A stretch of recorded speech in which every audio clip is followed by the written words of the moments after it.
எல்லோருக்கும் வணக்கங்க. இன்றைக்கி நாம் நம்மளுடைய சேனலில் என்ன மாதிரியான சிறப்பான விஷயங்கள்லாம் பார்க்க போகிறோம் அப்படின்னு பார்த்தீங்கன்னா, துலாம் ராசி அன்பு நேயர்கள் அனைவருக்கும் நவம்பர் மாதம் 10ஆம் தேதிக்கு பிறகு கிரகங்களுடைய மாற்றங்கள் அப்படிங்கிறது மாறுது. இதனால் இந்த துலாம் ராசி அன்பர்களுடைய வாழ்க்கையில் என்னென்ன விதமான விஷயங்கள் நடக்க போகுது, என்னென்ன விஷயத்தில் நீங்கள் ரொம்ப ஜாக்கிரதையாக இருக்கணும், என்னென்ன விஷயங்கள்லாம் பண்ணணும் பண்ணக்கூடாது அப்படிங்கிறத பற்றி தான் நான் இந்த பதிவின் மூலியமாக உங்கள்கிட்ட தெளிவாக ஷேர் பண்ணிக்க போகிறேன். இந்த பதிவில் சொல்லக்கூடிய எல்லா விஷயங்களுமே கண்டிப்பாக உங்களுக்கு பயன் தரக்கூடிய விஷயமாக தான் அமைய போகுது. ஸோ வீடியோவை ஸ்கிப் பண்ணாமல் தொடர்ச்சியாக பாருங்கள்.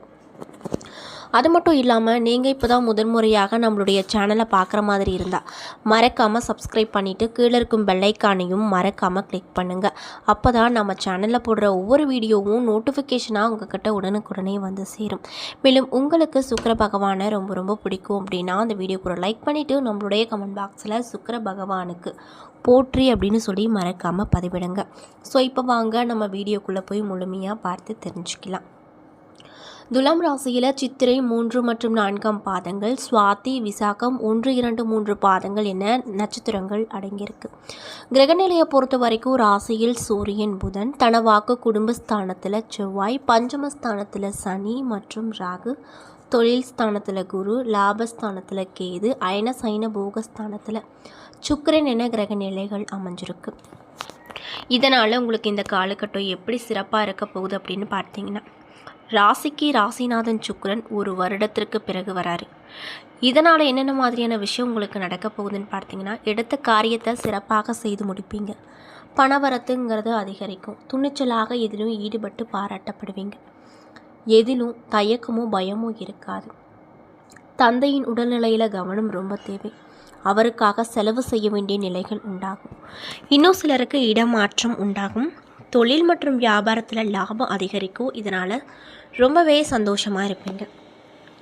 ஆனாலுமே கைக்கு பணம் கிடைப்பதில் கொஞ்சம் தாமதம் ஏற்படும். புதிய ஆர்டர்கள் கூடுதலாக உழைப்பின் பேரில் கிடைக்கும். வாடிக்கையாளர்கள் திருப்தி செய்ய முயற்சி எடுப்பீங்க. உத்தியோகத்தில் இருப்பவங்களுக்கு மேன்மை கிடைக்கும். குடும்பத்தில் இருப்பவங்க உங்கள் விருப்பத்திற்கு மாறாக எதுவும் செய்வாங்க. கணவன் மனைவிக்கு இடையே பிரச்சனைகள் ஏற்பட்டு அதற்கு பின்னர் சரியாகும். மேலும் நண்பர்கள் மூலமாக நன்மைகள் பல உங்களுக்கு நிச்சயமாக கிடைக்கக்கூடிய காலகட்டமாக அமைஞ்சிருக்கு. பெண்களுக்கு எதிலுமே ஈடுபட்டு வெற்றி பார்ப்பீங்க. கலைத்துறையில் இருக்கக்கூடியவங்களுக்கு அதிகமாக உழைக்க வேண்டிய நிலை உண்டாகும். அரசியல் துறையில் இருக்கக்கூடியவங்களுக்கு மேலிடத்தில் இருந்து சந்தோஷகரமான செய்திகள் கிடைக்கப்பெற்று ரொம்பவே மன மகிழ்ச்சியோடு இருப்பீங்க. மாணவர்களுக்கு கல்வியில் முன்னேற்றம் காண கடுமையாக உழைக்க வேண்டிய நிலைகள் உண்டாகும். கல்விக்கான செலவு கூடும்.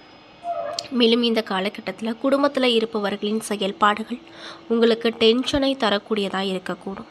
மேலும் கணவன் மனைவிக்கிடையே மனம் விட்டு பேசி எடுக்கும் முடிவுகள் நல்ல பலனை கொடுக்கும்.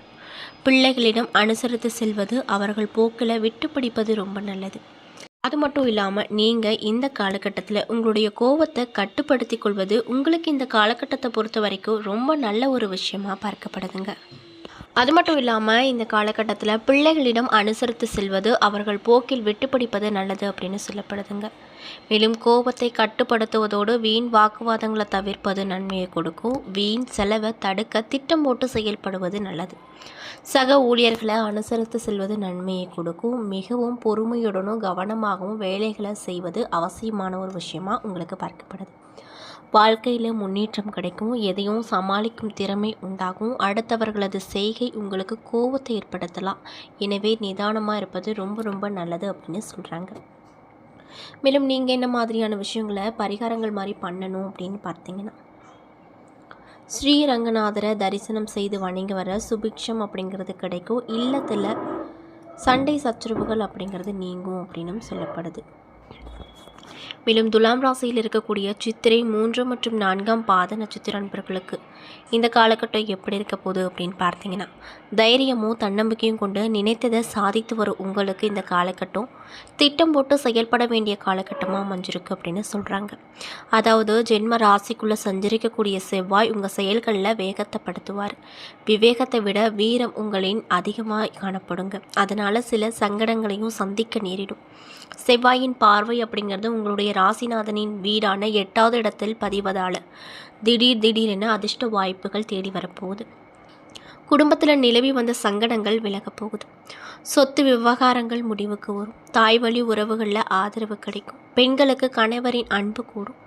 ராசிநாதன் சுக்கிரன் மாதம் முழுவதுமே சாதகமாக சஞ்சரிப்பதால் பணப்புழக்கம் அப்படிங்கிறது உங்களுக்கு தாராளமாக இருக்கும்.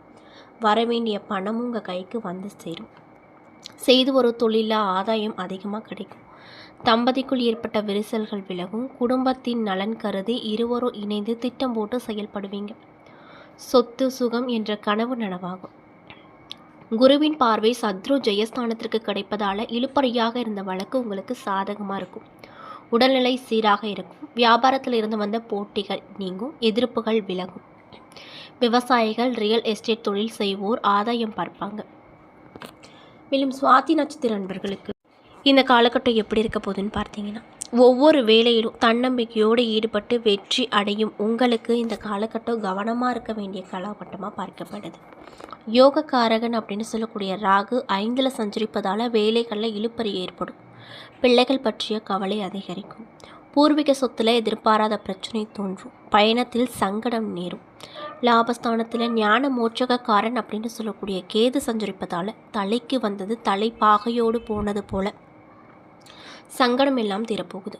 வரவேண்டிய பணம் வரும். வியாபாரம் மற்றும் தொழிலில் முன்னேற்றம் கிடைக்கும். எதிர்பார்த்தபடியே உங்கள் வேலைகள் நடக்கும். பணியாட்களுக்கு எதிர்பார்த்த இடமாற்றம், பதவி உயர்வு போன்றவை கிடைக்கும். குடும்பத்தில் ஒற்றுமை அதிகரிக்கும் அப்படின்னு சொல்கிறாங்க. மேலும் குருமங்கள யோகம் உண்டாவதால் உங்கள் செயல்கள் வெற்றியாகும். குடும்பத்தில் இருந்து வந்த நெருக்கடிகள் நீங்கள் போகுது. பணப்புழக்கமும் அதிகரிக்குங்க. மேலும் வெளியூர் பயணத்தை மேற்கொள்வது ரொம்ப நல்லது. அலுவலர்கள் வேலையின் காரணமாக வீட்டை விட்டு வெளியே தங்க நேரிடும். ஜீவனஸ்தானத்தில் குரு சஞ்சரிப்பதால் ஒவ்வொரு வேலையிலும் கவனமாக இருப்பது நல்லது. பணியாட்கள் இந்த காலகட்டத்தில் அலட்சியத்திற்கு இடம் கொடுக்க வேண்டாம். அதனால் நெருக்கடி பிரச்சனை ஏற்பட வாய்ப்பு அதிகப்படியாக அமைஞ்சிருக்கு. மேலும் மாதம் முழுவதும் சுக்கிரன் சாதகமாக இருப்பதால் வருமானம் அதிகரிக்கும். பொன் பொருள் சேரும். கலைத்துறையில் இருப்பவங்களுக்கு புதிய ஒப்பந்தங்கள் கிடைக்கும். பெயரும் புகழும் உண்டாகும். அதே போல் விசாகம் 1, 2, 3 பாத நட்சத்திர நண்பர்களுக்கு இந்த காலகட்டம் எப்படி அமைஞ்சிருக்குன்னு பார்த்தீங்கன்னா, அறிவும் ஆற்றலும் கொண்ட உங்களுக்கு இந்த காலகட்டம் நிதானமாக செயல்பட வேண்டிய காலகட்டமாக சொல்லப்படுது. ஞானகாரகன் அப்படின்னு சொல்லக்கூடிய குரு ஜீவனஸ்தானத்தில் சஞ்சரித்து வருவதால் வரும் வேலையில் நெருக்கடிகள் அதிகரிக்கும். தேவையற்ற பிரச்சனைகள் வரும். மேலதிகாரிகள் உங்களுக்கு தொல்லை கொடுப்பாங்க. மேலும் குருவின் பார்வை 2, 4, 6ஆம் இடத்துக்கு உண்டாவதால் குடும்பத்தில் நிம்மதியான சூழ்நிலை உண்டாகும். கொடுத்த வாக்கை காப்பாற்றக்கூடிய நிலை இருக்கும். பணப்புழக்கம் உங்களுக்கு சரளமாக இருக்கும். புதிய வீடு, வாகனம் வாங்கக்கூடிய யோகம் பிறக்கும். எதிர்ப்பு, நோய் என்றிருந்த நிலை மாறப்போகுது. வழக்கு விவகாரம் சாதகமாக முடியும். வியாபாரத்தில் போட்டியாக செயல்பட்டவங்க உங்ககிட்ட வந்து சரணடையும் நிலை ஏற்படும். உறவுக்குள்ளே இருந்து வந்த பிரச்சனைகள் விலக ஆரம்பிக்கும். ராசிநாதன் சஞ்சாரம் சாதகமாக இருப்பதால் கணவன் மனைவிக்கிடையே இணக்கம் ஏற்படும். குடும்பத்தில் இருந்து வந்த சங்கடங்களும் மறையப் போகுது. உறவினர்கள் வருகையால் மகிழ்ச்சியும் 2 மடங்காக அதிகரிக்கும்.